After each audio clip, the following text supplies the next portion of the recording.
still going to do it. Still going to do it. Sorry about that. Still going to do it.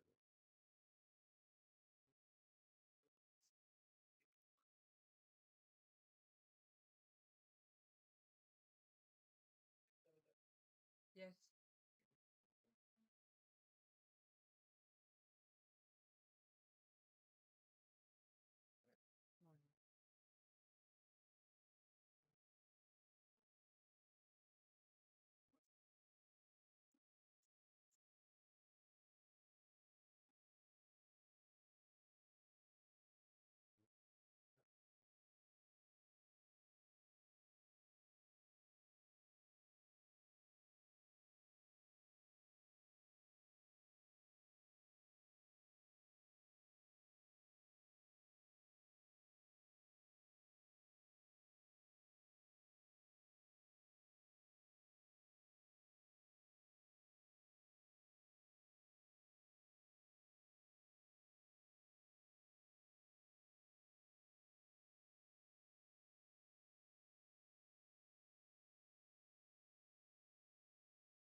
One, two.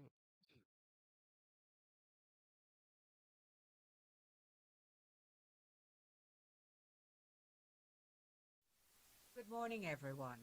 Good morning to all of you here, and good morning to those who are listening online and from the diaspora.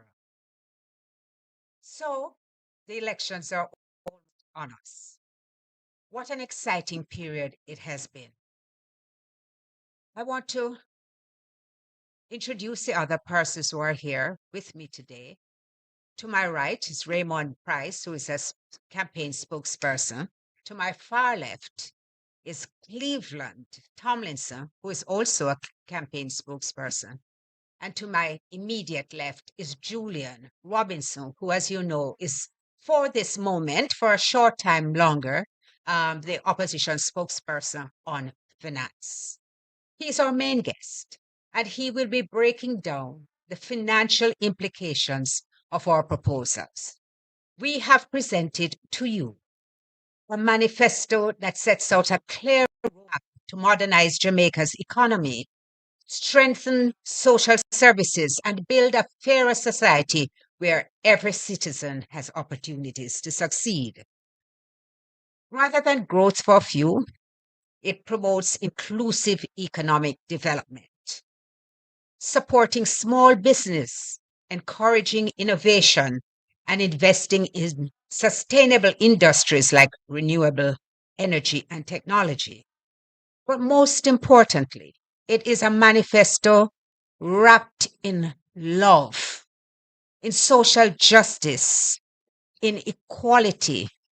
It is a manifesto that places Jamaicans at the heart of everything that we do. I use the word Jamaicans in our context because this morning, children woke up asking their parents, am I a Jamaican, mommy? Am I a Jamaican daddy? Adults went to bed last night confused as to what exactly the Prime Minister meant when he said you can be born here and not a Jamaican.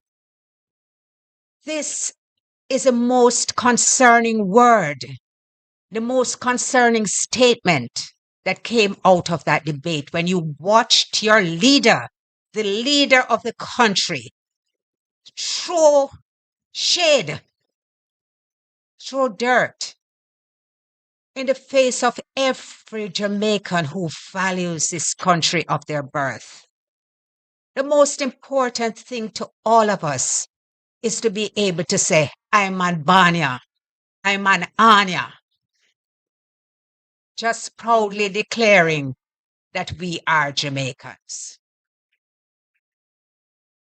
For this reason, it even highlights more the fact that our leader, Mark Golding, Marky G, presented his birth certificate and showed everywhere,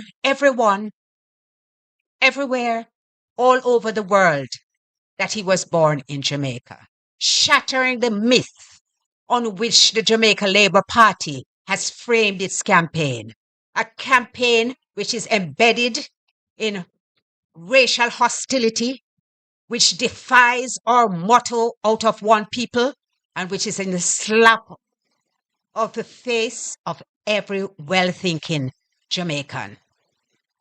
I am a Jamaican. I am born here. I value it. And I will not make the words of one person try to strip me of my identity.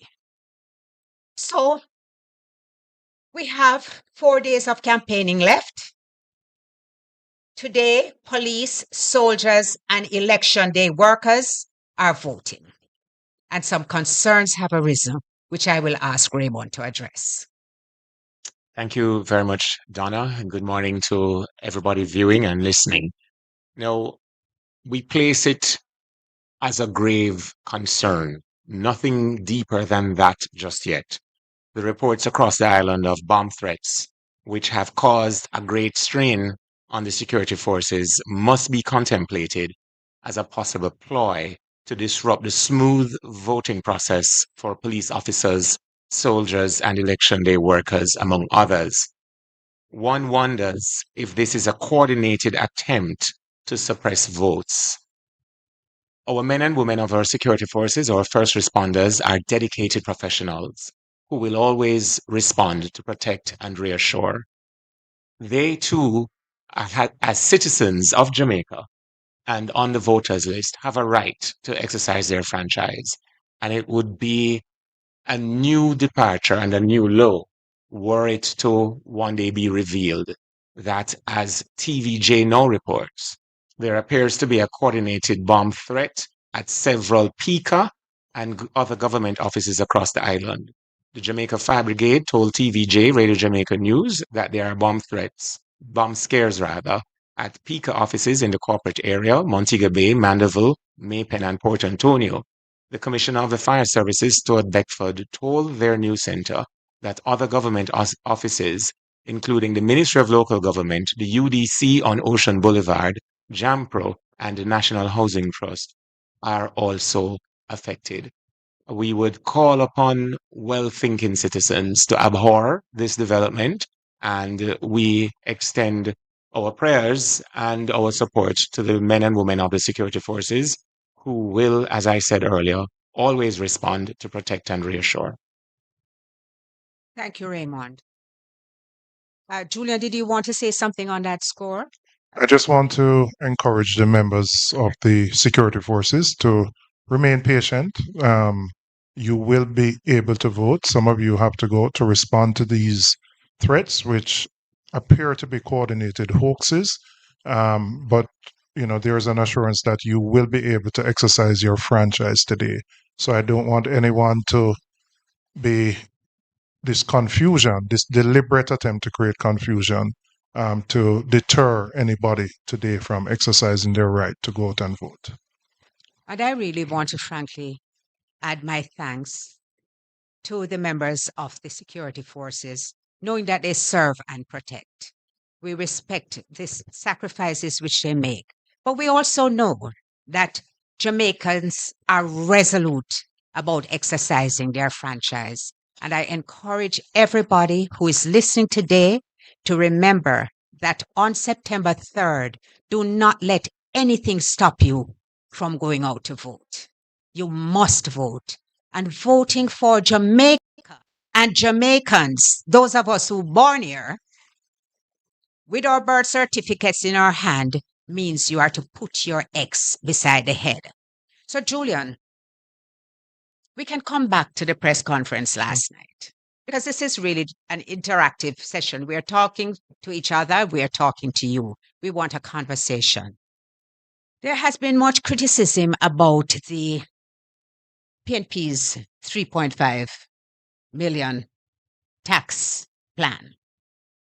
In fact, when I watched Minister Favour Williams, who was supposed to be the main person at that finance debate, and she says her response to it was lies, lies, lies, scam.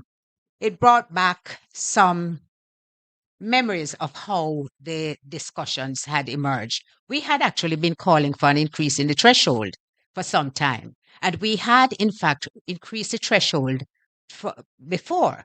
Twice Before we had done that. when the PNP was in office. So tell the people of Jamaica and the diaspora how it is that the PNP will fund this tax. Thank you package. very much, Donna. And good morning to Jamaicans, both here and in the diaspora.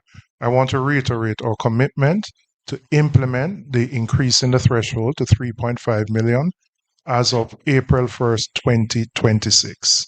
The main reason we're doing this is to ensure that Jamaicans, working Jamaicans, or teachers, or policemen, or soldiers, security guards, those who have borne the brunt of the struggle over the last 15 years to pay down the debt, and that has contracted spending from the government, to give a relief to them, to ease the cost of living crisis that many face. Many working Jamaicans, people who are going to work every day and are only able to cover their transportation and their lunch. There's nothing left. So we feel committed to ensuring that more of working Jamaicans have more money in their pockets so that they can support their families. And that, in fact, will help to grow the economy. Now, much has been said about how we plan to fund this. The country had established a debt to GDP target of 60% by the year 2028-2029, which we were on track to hit in 2 years' time. Based on a revision in how GDP is calculated, the figure before this was 68%. However, it has now been revised down to 62%. So I heard the Prime Minister yesterday speaking about 65. He's incorrect. And this has been confirmed by the Fiscal Commissioner in his release that we are now at 62.4%. And based on the projected down payment in debt, we will get to the 60% target by the end of this fiscal year, which is March 31st, 2026. What that does for the economy is that it frees up fiscal space for us to spend resources in critical areas that we deem to be priorities. Our calculation is that we will be able to spend an additional 2% of GDP, and our calculation of GDP, 1% is $35 billion. So this hitting the target of 60% frees up approximately $70 billion, which is more than enough to allow us to implement the increase in the threshold. So for those persons who are concerned that we cannot find the resources to fund it, the space is there to do so. It doesn't mean that we're going to stop paying our debt. We still have debt to pay, and we will still make the provisions in what is called our primary balance, which is the difference between what government earns and what government spends. We will still ensure there is enough to pay down that debt, to be fiscally responsible, and to honor all our obligations. But we have deemed it a priority to ensure that working Jamaicans get an opportunity where the pressure that they have absorbed over the last 10, 15 years is eased and they get a break. And that is why we remain committed to implementing this plan, and we will do so starting April 1st, 2026. I'm going to ask Cleveland to do a comparison between what we have proposed and what the JLP has proposed in their income tax reduction plan. Thank you, Julian. And before I get into the comparison, I want it to be clearly established how we have arrived at the additional fiscal space that will be created to finance our adjustment to the income tax threshold. I have here in my hand the fifth schedule of the Financial Administration and Audit Act, which is a law that governs public finances to ensure fiscal responsibility. This section of the Act was put into law by the last PNP government in 2014. What it is in essence, is an equation that determines what the primary balance should be each year for us to hit the 60% debt to GDP target. We had established it in law and it was extended. The timeline we had established 2025, 2026, it was extended because of COVID, and the PNP supported it at the time because we understood the necessities. Given what Julian has expressed with respect to the recalibration of GDP, the debt to GDP ratio is now at 62.4%, which means if you plug in all the variables, in this equation, it will tell you that you can reduce the primary balance because you are now almost there with respect to meeting the 60% target. It is expected that we'll hit that target by the end of the current fiscal year, which will end March 2026. It is in the release provided by the fiscal commissioner. So if we will hit the target, it means that we can, by this very equation, reduce the primary balance. In the government's fiscal policy paper, the projected primary balance for next fiscal year is 3.7%. And that is predicated on last GDP, debt to GDP figure of 68%. So since the recalibration, and we're expected to hit the 60% by March 2026, it means that we can reduce the primary balance by around 2%. And a reduction of the primary balance by around 2% frees up money, the fiscal space Julian was referring to the tune of around $70 billion. So our adjustment to the income tax threshold can be comfortably funded within a year. So, Cleveland, what does this mean for the average person? The police Absolutely. who will be voting today, the teachers who are in the midst of their negotiations, the nurses. How translate to me what difference this will make in their lives? Absolutely. And I've seen a narrative out there that says our policy will only benefit persons who earn up to $3.5 million. That is nonsense. If anyone who understands what the income tax threshold is, when we adjust the income tax threshold, it means that the first $3.5 million of your salary is not subjected to income tax. Any income earned above the 3.5 million is subjected to income tax. So if you earn above 3.5 million, it means that a lesser amount of your salary is subjected to income tax. So you are still benefiting from our adjustment.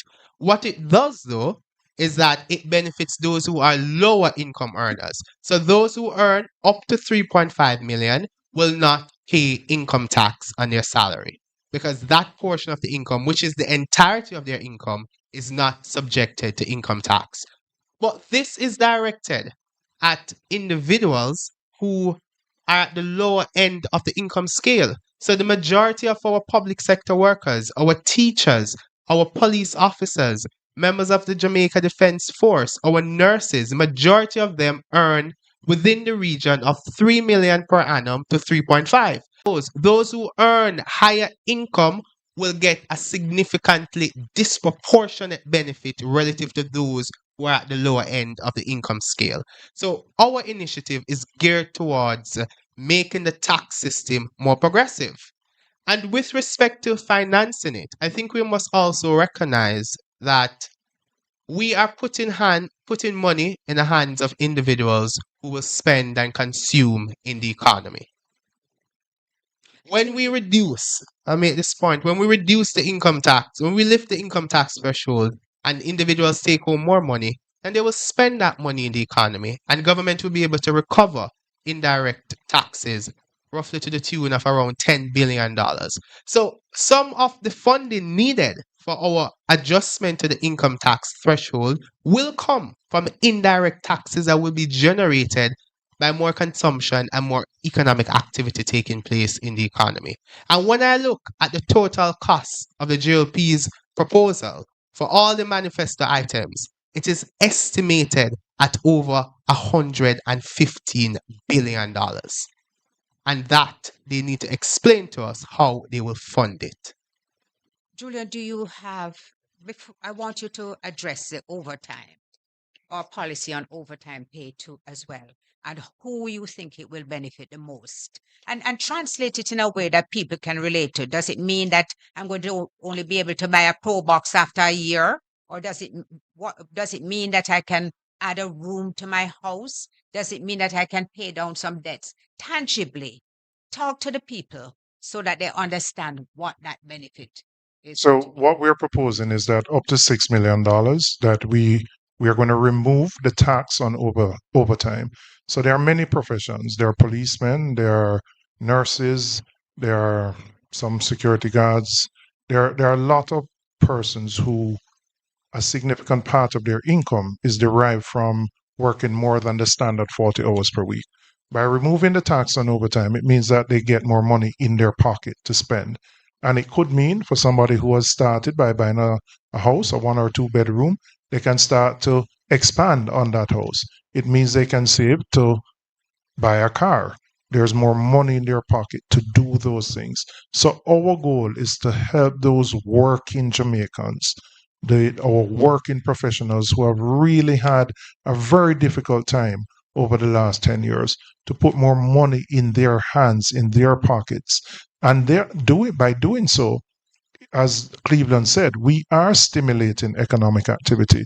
More money is going to come into the economy, which benefits the government because consumption will lead to more GCT and other related taxes. So we believe it's a win-win. We're putting more money in people's pockets, but the government gets some benefit at the end of the day. But ultimately, we want to ease the pressure on working Jamaicans by giving them a break, because they have borne the sacrifices over the many years to get the country to where we are. And I just want to go back a little and remind Jamaicans as to how we started. The last PNP administration that came in 2012, we inherited an economy which was on the verge of economic collapse, where the JLP in 2011 did not even take the IMF test. They didn't even show up for the test. We had lost credibility with the international financial community, and it required the political capital of the then Prime Minister, Portia Simpson Miller, the Finance Minister, Peter Phillips, and our friends in the Congressional Black Caucus in the US, who assisted us in getting a meeting with the IMF. And it took a lot of heavy lifting to re-establish that credibility. Out of that period was the establishment of EPA, which has now been succeeded by the Fiscal Commission. But importantly, we were able to bring all the stakeholders together, government, the private sector, the unions, who understood the need for sacrifice during that period. And we actually put into law this debt to GDP target. It's important to note it started under the PNP administration of Portia Simpson Miller and Peter Phillips. It continued when the JLP won in 2016. And that is why we will always be fiscally responsible as a party, because we undertook the heavy lifting. We made the sacrifices. It was a painful period because we had to run very high primary surpluses in order to meet the debt to GDP target, which meant that not all the things we wanted to do, we could do. But that sacrifice is what, and the burden that was borne, we want to give back to the Jamaican people who bore that sacrifice more money in their pockets to ease the pressures that they are facing, and so that they can determine how best to use those additional resources. Raymond, you have participated in the debates, and congratulations on your performance. You all did so amazingly well. I don't think that any fair person would not agree with me when I say that the People's National Party won all 3 debates in a resounding way. But I want you now to share your takeaway. What were the things that struck you about these series of debates? Of course, I would like you to focus on last night's debate because that was the highlight. 3 out of 3. When you come to the third, it's a crowning achievement. So share with us your takeaways. The performance of yesterday's debate has created a new language in Jamaica, a motto, if you will, new PM by 1 p.m. on election day. Mr. Holness's performance was underwhelming in no uncertain terms, even for him.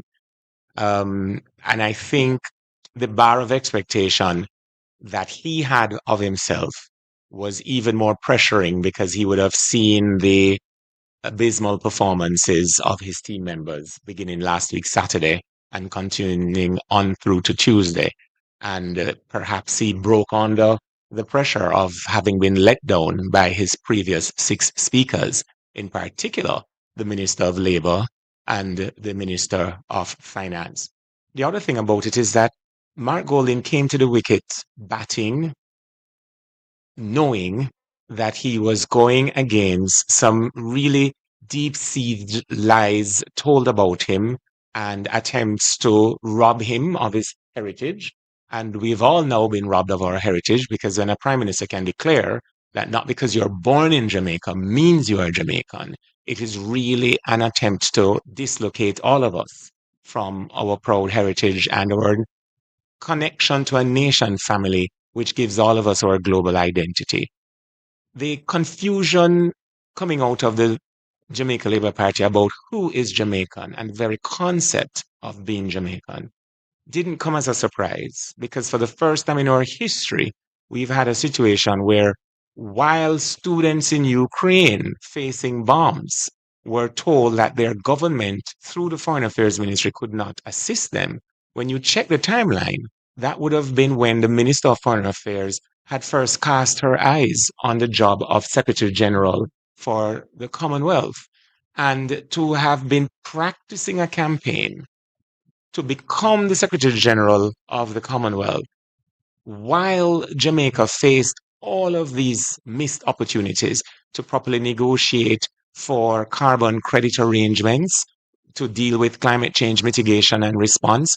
When you look at all of what else was happening, one wonders, how could someone born in Jamaica, committed to Jamaica as sworn in her oath of office, have been looking to fly and exit Jamaica, fly from Jamaica and exit Jamaica, while on the job being paid by the taxpayer? Nigel Clark also caught a flight and flew out.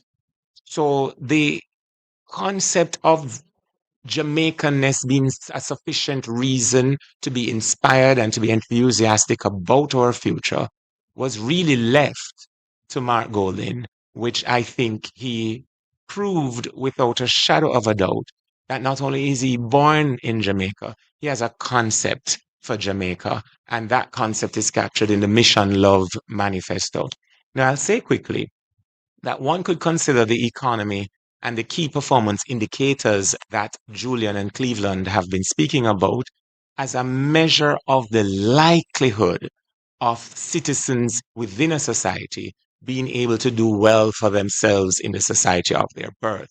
So the $3.5 million income tax threshold and the other points that have been covered by Julian and Cleveland is the first great step in allowing more Jamaicans to achieve their dreams in the land of their birth. The other great steps include unlocking significant wealth by giving Jamaicans a title to the land they have lived on in what, after the first term of the Mark Golding administration, we will describe as previously informal communities, because we're going to formalize those communities by first giving titles to land in places within my own constituency, such as Lake Spen and Lilliput and Gulf and Newland and scores of other communities across all 63 constituencies.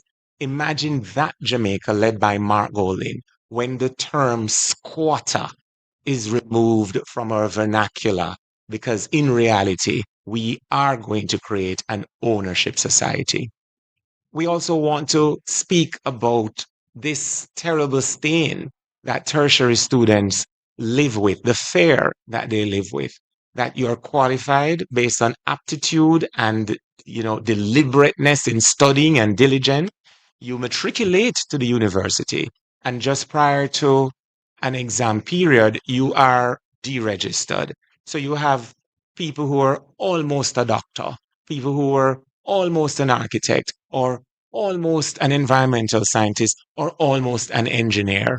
Now, with the first in family full scholarship when Mark Golding becomes prime minister, these tertiary students can complete in comfort and freedom of mind their studies and be able, with better salaries, with special opportunities for selected professions, such as those teaching math, they are better able upon graduation to comfortably reinvest in the land of their birth. So there again, the concept of being a Jamaican, living in Jamaica, and be able to do well for yourselves and your family in Jamaica is being achieved. And I'll touch on one other just quickly. I'm from rural Jamaica. I come from Craighead in Manchester, right? If you know Christiana, you figure out where Coleyville there, you follow Coleyville to Pike, and you go down the hill from Pike, you land at Craighead.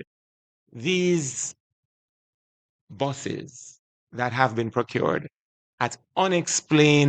through unexplained mechanisms could not assist rural students from Pike, Ulster Spring, Low River, or Craighead to get to Christiana and on through to their schools. And why do I say procured in unexplained mechanisms? The way the parliament works, at the start of each financial year, you have something called a throne speech, which is given by the Governor General that sets out the broad initiatives that government will pursue.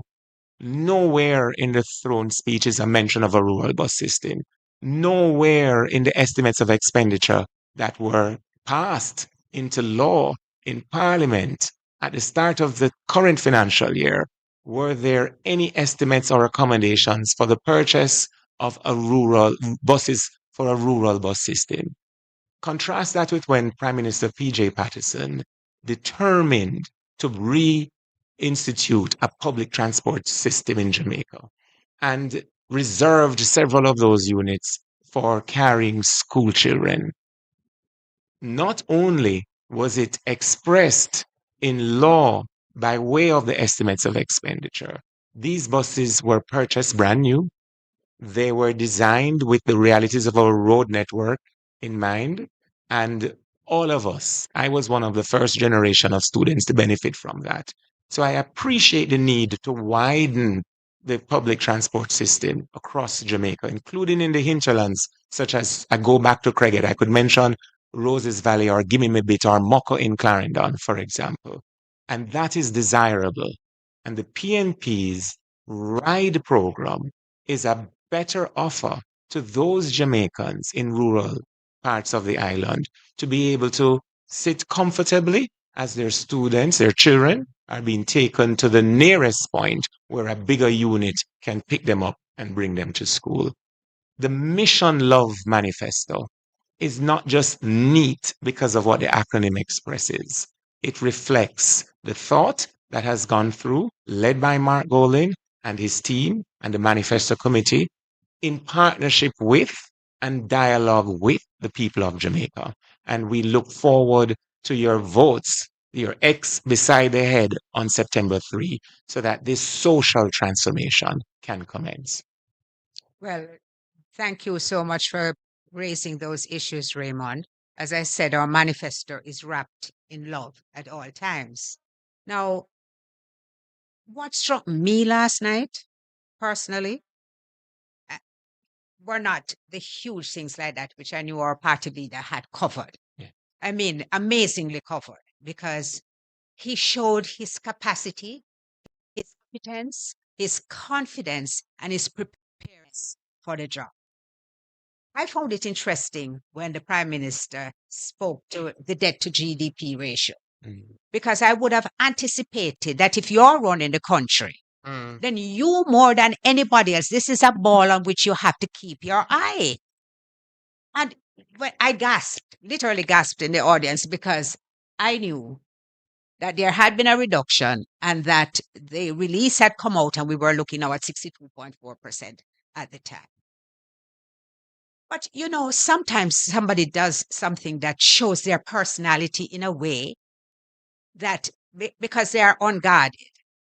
And so when the question was thrown to the Prime Minister, and then our leader started to respond, and he started the argument and interrupted, it reinforced for me that he does not understand the concept of the rule of law, that there are rules which govern all of your activities and rules by which you must comply. And so when the leader presented his birth certificate, he asked a most important question. The Prime Minister was asked, can you present me with your certification? It is an important matter. Yes. The Prime Minister says that his investigation has been closed by the Integrity Commission. And I suppose if you were somebody who believed in white lies, you could say, well, I'm not really too wrong, What he did not tell you was that it has been passed on to the Financial Investigation Division and also to the Tax Administration Department. That is to say that there are matters which the Integrity Commission formed the view will be best dealt with by a body which has expertise in investigating fraud. Of course, we know that after this reference was made, the job was advertised. And the job was altered. The terms, the requirements were altered to suit an applicant. I need say no more on this, but I want to just point out to you, it is not the first time that something like this has happened. And the different way in which the persons reacted tells us about character. Because when the former, I don't want to be too familiar as a Rocky Mead because he has his title, although we all call him Rocky Mead. When the former chief of defense was selected for the post of cabinet secretary, and I pointed out that he could not be considered because the Constitution required that that position be given to a public servant. The chief did not hesitate. He stepped aside because he knew that his integrity and his credibility mattered so much to him that he was not prepared to compromise it for a position. I simply contrast that with how the head of the FID has behaved. Under relentless public criticism, he has stood unmoved and unshaken. People who value certain things behave in a certain way. And I leave it there. I hope we have some online questions because I found the online questions really interesting last night. But until we do, are there any questions from Anthony Luck from TBJ? You need a mic? All right, come use this one. Welcome, Anthony. Thank you for joining us. All right. Firstly, for me, can I ask you to respond to this release from the JLP just now, which states that the General Secretary condemns PNP's elements for bomb threats? Yes, in the release, Dr. Chang says it appears elements in the PNP have adopted mischievous and disruptive actions in an attempt to disrupt the voting of the security forces. I urge elements in the PNP to desist from seeking. Can I get you to respond to that? This was prepared before the bomb threats were issued.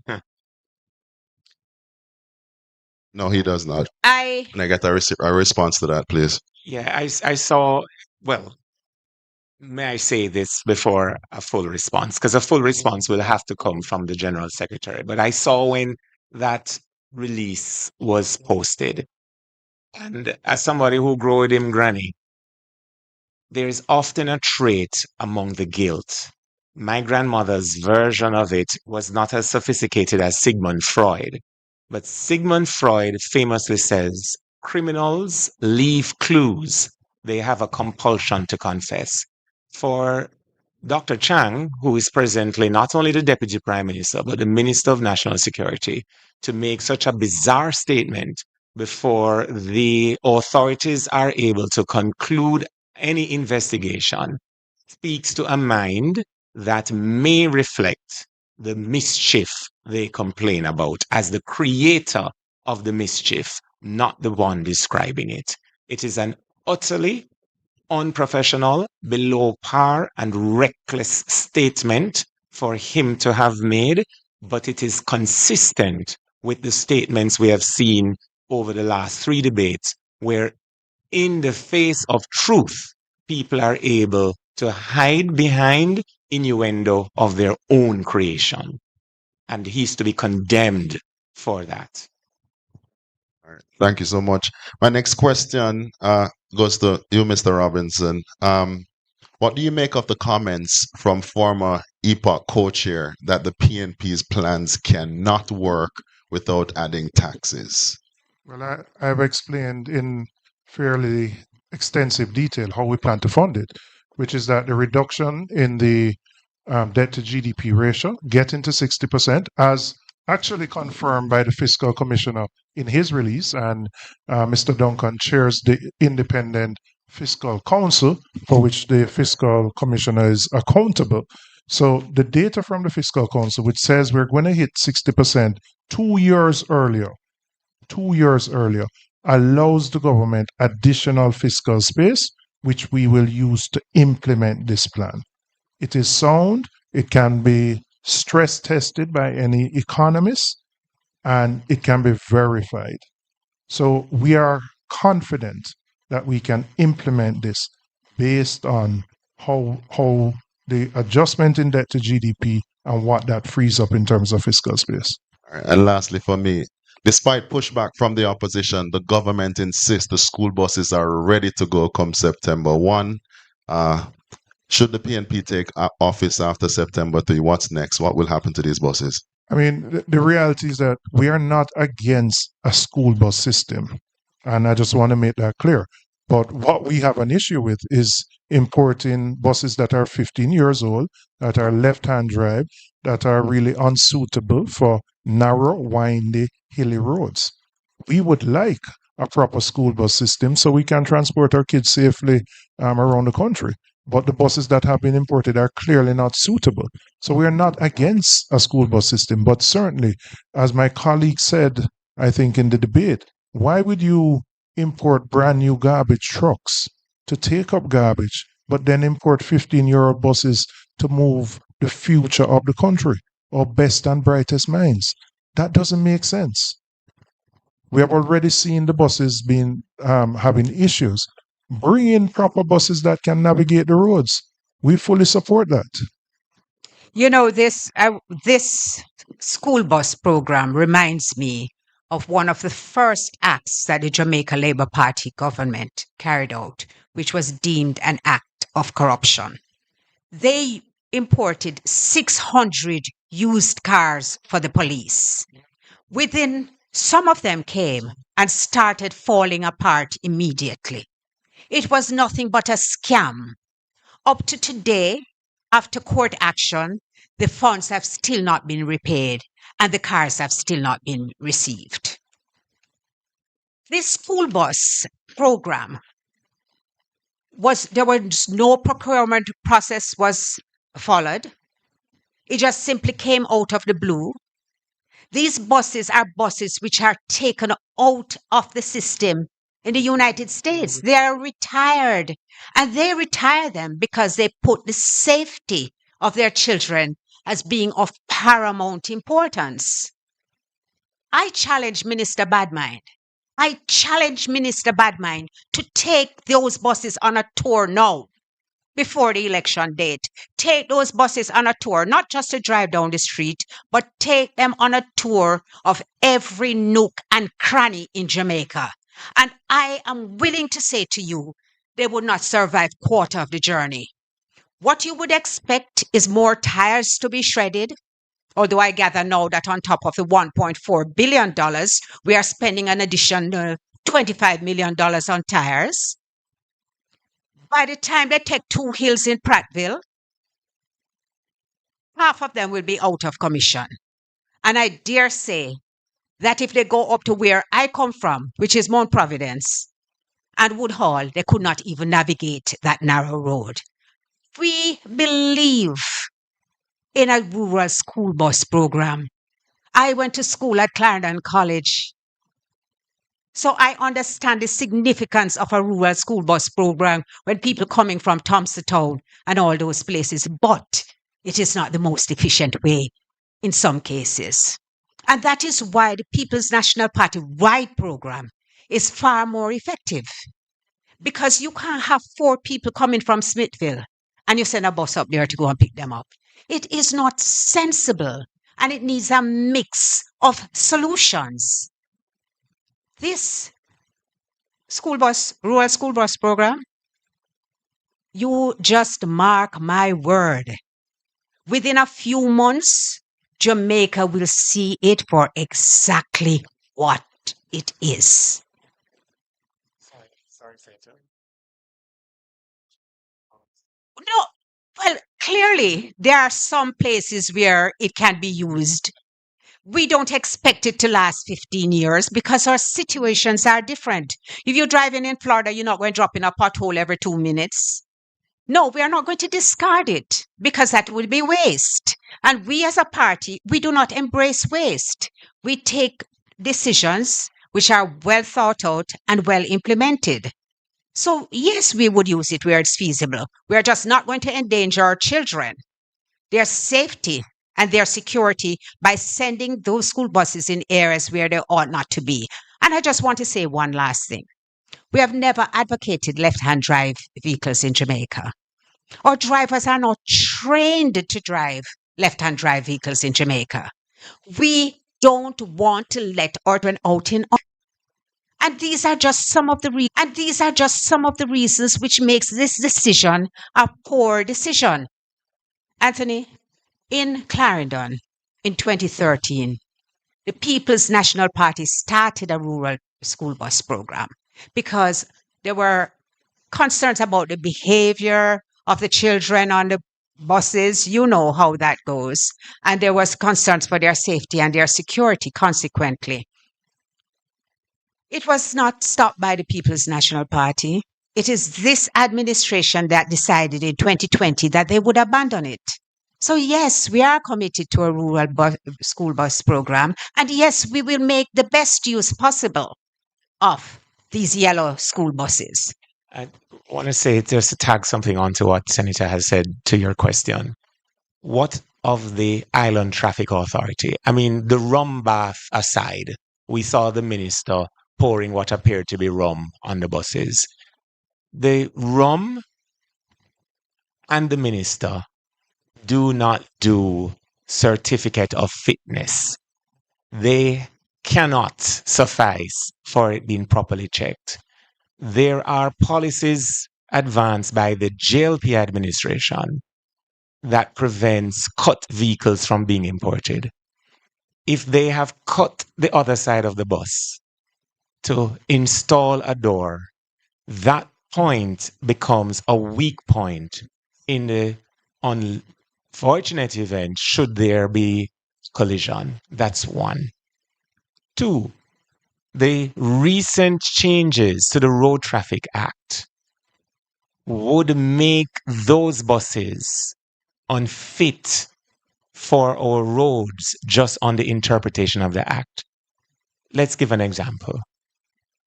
The buses being so long can't go around a hairpin corner, such as the ones that would have to take you up from Balaclava to Roses Valley. without you having to reverse. Driving a Pajero or a Prado around some of those corners, you still have to reverse. If you're driving a left-hand vehicle, reversing in Jamaica, where we drive on the left, physics and logics confirm that you would have had to put at risk somebody coming behind you driving in the left lane. It was poorly thought through, and I go back to where I began on the matter. In this country, a parliamentary democracy, when a government is spending to the tune of 1.4 and more billion dollars, it ought to be expressed in the estimates of expenditure, which simply means in April, there had been no plan, no intention, and no budgetary allocation for the procurement of one of those buses, let alone the 100 buses. And I would invite you and others to call the Island Traffic Authority to ask them whether or not they have reviewed either the retrofitted buses or the buses that were imported. And upon their review, have there been any issue of certificate of fitness or the equivalent that says to you as a parent, this bus is safe for my child? Well,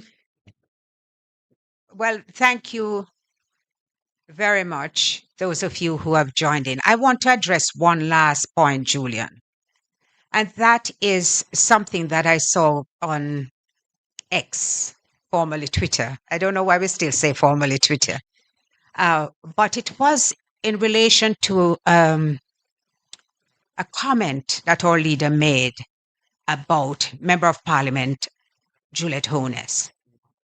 Now, the way that it has been spun is that he was wrong to speak about the Prime Minister's wife. Politics is for people who are accustomed to a sport. It's a sport. It's not a tea party. If you want to remain outside of the public scrutiny, then you should remain in a position of a wife. Once you determine that your husband, being Prime Minister, you want to become a member of the Parliament, and then, having succeeded at that, you take on the position as Speaker. That is now, your husband holds the highest position in the executive, and you hold the highest position in the legislature. You have opened up yourself to being held to account in the way that any other politician will be. So it's not that you're no longer simply, and I use simply advisedly because being a wife means that you are part of a family, you're a unit. But once you do that, and you're a politician, you must appreciate that people are free and indeed will point to conflicts of interest because they will arise. You have a choice. This is something that you did, thinking about it and deciding that this was where you wanted to be. So respectfully to all those, to the MP whose tweet I noticed, yes, your family is off limit. Your husband and your child is definitely off limit. Everybody should respect that. I endorse that comment. But politicians are not off limit. And their conduct, it must be held up to scrutiny. It must be transparent and it must be accountable. And you must set your example by abiding by the rule of law. So thank you all very much. Thank you, Julian. I know you're busy campaigning, but I think that all that's set already. Thank you, Cleveland. Thank you, Raymond. It's just a pleasure to be with all these amazing men up here. So see you again soon.